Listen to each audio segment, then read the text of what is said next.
Cholesterol తో ఇబ్బంది పడుతున్నారా? డయాబెటిస్ రివర్స్ చేసుకోవాలా? డైట్ తో పరిష్కారం. Contact functional nutrition Vinisha Reddy. And Nageswararao గారిని మీరు ఇమిటేట్ చేసినట్టు అంటే 100% స్ట్రైక్ రేట్ అంటారు కదా, అలా థ్యాంక్ యూ సో మచ్. ఇక ఎవరు చేయలేరు నాకు తెలిసి.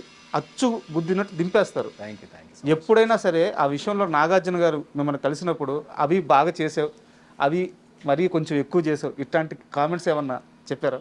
నాగార్జున గారి దగ్గర నుంచి ఎప్పుడు పెద్ద డిస్కషన్ రాలేదు. అంటే నేను కలిసిన ఈ బిగ్ 4 యాక్టర్స్లో తక్కువగా కలిసింది నాగార్జున గారిని. వెంకటేష్ గారిని కలిశాను, ఆయన నేను చూస్తానమ్మా మీ కామెడీ షో అని చెప్పి ఆయన బాగా అప్రిషియేట్ చేశారు. ఓకే. బాలకృష్ణ గారితో మాట్లాడినప్పుడు ఆయన బాగా అప్రిషియేట్ చేశారు. బాలకృష్ణ గారు చూస్తారు జబర్దస్త్? ఆయన ఒకసారి రోజా గారు ఫోన్ చేసి ఒక షో మా జబర్దస్త్లోనే ఒక సెక్షన్ ఉండింది. రోజా గారు ఫోన్ చేసి మాట్లాడి ఇక్కడ మా టీం లీడర్స్ ఉన్నారండి పలకరించండి అంటే హాయ్ అభి బ్రో అన్నారు ఆయన. అక్కడ నుంచి నాకు ఫ్యూజులు ఎగిరిపోయినాయి, అమ్మా నా పేరు తెలుసా ఆయనకి అని చెప్పి. సో వీళ్ళందరూ మాట్లాడిన దానికంటే నాగార్జున గారితో నా ఇంటరాక్షన్ ఎప్పుడు ఇంత ఎక్కువ లేదు. బట్ నా అదృష్టం ఏంటంటే నేను నాగేశ్వరరావు గారి ముందే పర్ఫామ్ చేశాను. సో ఎప్పుడైతే ఆయన ముందు పర్ఫామ్ చేశానో ఆయన నాకు అప్రిషియేట్ చేసి ఒక మొమెంటో ఇచ్చారు. అది నాకు అచీవ్మెంట్. అన్నా ఒక్కసారి నాగేశ్వరరావు గారు అయితే నేను ఒక పని చేస్తా, పర్ఫెక్ట్గా ఈ ఇమిటేషన్లా కాకుండా ఒక సిచ్యువేషన్ చెప్తా మా ఇద్దరి మధ్యలో జరిగింది. నేను అప్పుడు ఇంకా కాలేజ్ చదువుకుంటున్న రోజుల్లో నాగేశ్వరరావు గారు త్యాగరాయ గాన సభకి గెస్ట్గా వచ్చారు. మనకు ఆర్టిస్టు లోపల నుంచి తన్నుకు వస్తూ ఉంటాడు కదా, సో నేను కూడా రెగ్యులర్గా త్యాగరాయ గాన సభకి వెళ్ళేవాడిని. ఏదన్నా నాకు బెనిఫిట్ అవుతుందేమో, అక్కడ ఎవరన్నా పరిచయాలు పెరుగుతాయేమో అని చెప్పి. సో ఒకసారి వెళ్ళి నాగేశ్వరరావు గారు మంచి ధోతి కట్టుకొని ప్రాపర్గా ఏమంటారు దాన్ని, ఓల్డ్ మూవీస్లో ఒక పెద్దరికం సినిమాలు ఉంటాయి కదా ఆ టైప్లో ఆయన వచ్చారు. చూడంగానే దండం పెట్టుకునే టైప్. సో ఆయన రాగానే నేను కొంచెం అందరినీ పాస్ చేసుకుంటూ ఫస్ట్ ఫ్రంట్ సీట్లో ఉన్న ఆయన దగ్గరికి వెళ్ళి దండం పెట్టుకొని, సార్ మీలాగా ఒక మంచి యాక్టర్ అవ్వాలని నన్ను ఆశీర్వదించండి సార్ అన్న. కాళ్ళు బొక్కి రచ్చపాత్రారా ఆర్టిస్టులు ఎవరబ్బా, ఫ్యూజ్లు ఎగిరిపోయినా నాకు. అరే నేను ఏమన్నాను అనుకున్నాను, కానీ తర్వాత నాకు అర్థమైంది కరెక్టే కదా, కాళ్ళు మొక్కి ఈ మస్కాలు కొట్టడం వల్ల ఆర్టిస్టులు ఎవరు అనేది ఆయన ఇంటెన్షన్ అని చెప్పి. సో అది నాకు బాగా స్ట్రైక్ అయింది. కాళ్ళు మొక్కినంత మాత్రాన ఆర్టిస్టులు ఎవరమ్మా అన్నారు, ఇప్పుడు నేను ఆర్టిస్ట్ అయ్యి ఎలా చూపెట్టాలి అని. నేను ఎప్పుడైతే ఒక స్టేజ్ ఈవెంట్లో యూఎస్లో ఆయన గెస్ట్గా వచ్చారు, నా పర్ఫార్మెన్స్ ఇప్పుడు ఆయన ముందు చేయాలి, ఆయన ఏమంటారో తెలియదు, ఏ పర్ఫార్మెన్స్ అంటాడేమో, నాకు భయం వేసింది.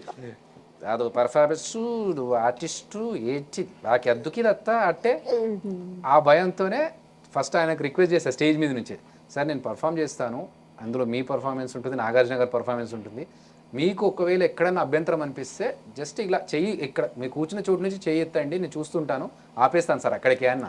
ఓకే అన్నీ అన్నారు ఆయన. ఇంకా స్టార్ట్ చేశాను, పర్ఫార్మెన్స్ అంతా అయిపోయి స్టేజ్ మీదకి వచ్చి బాగా చేశారు అన్నారు ఆయన.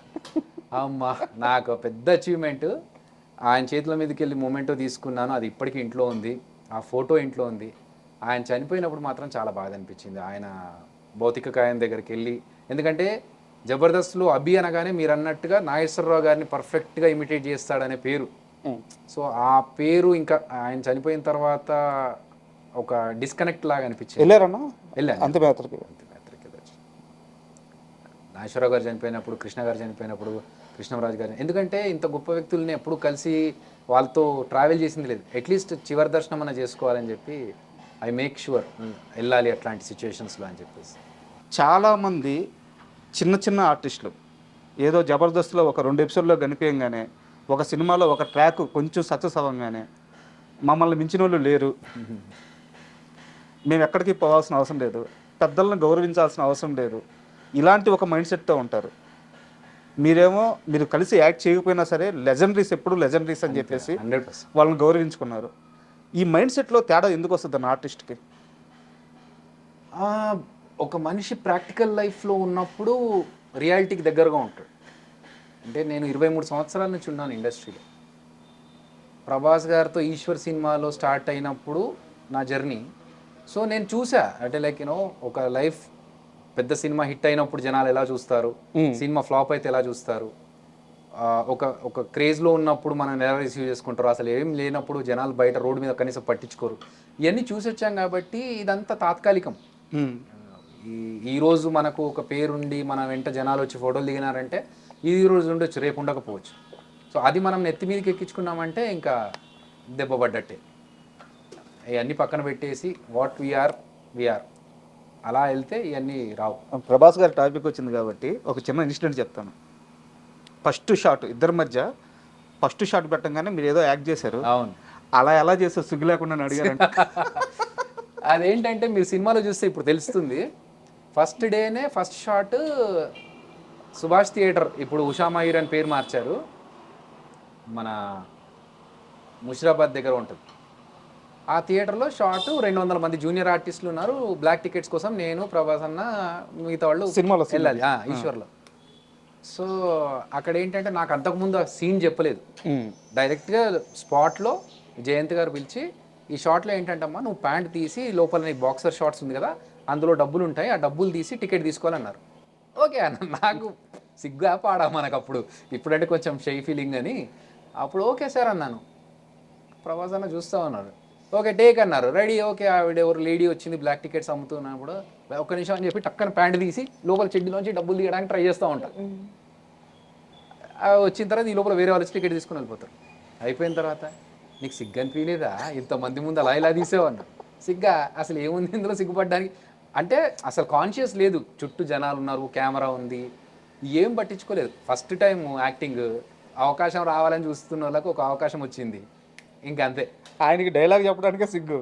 ఆయన సిగ్గుపడతారు బాగా సిగ్గరి. సో అప్పుడు ఓకే, ఇంకా ఇప్పుడు కొంచెం ఎక్కువ సిగ్గు, కానీ అప్పుడు ఇంకా కొంచెం ఇంకా ఎక్కువైందా?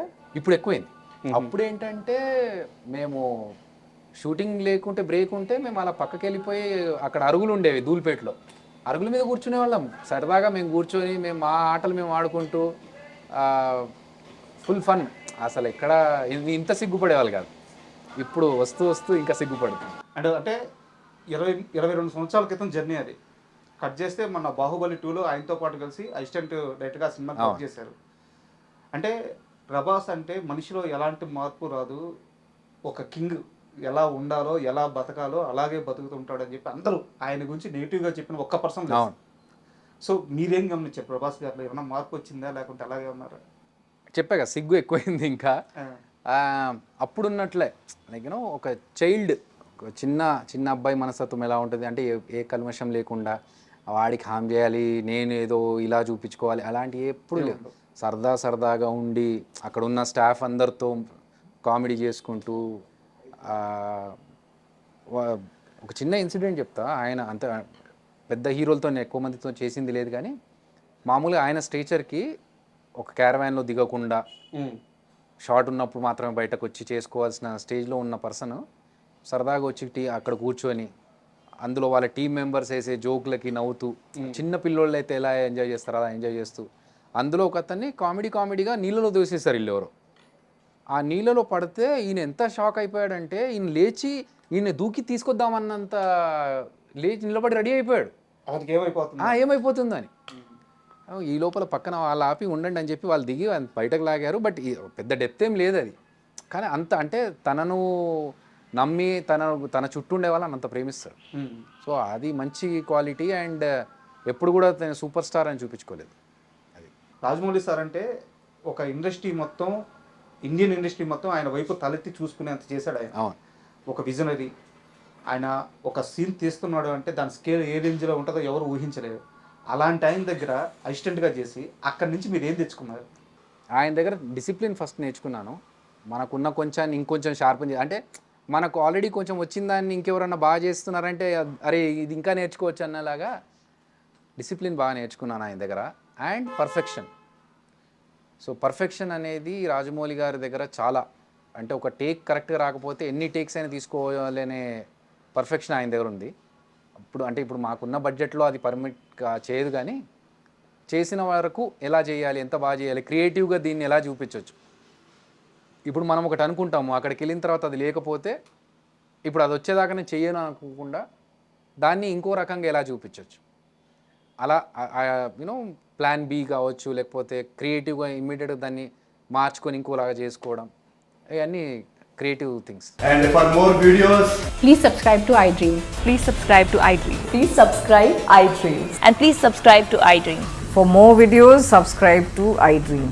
Please like, share, and subscribe to the channel. Congratulations, iDream. Subscribe to iDream.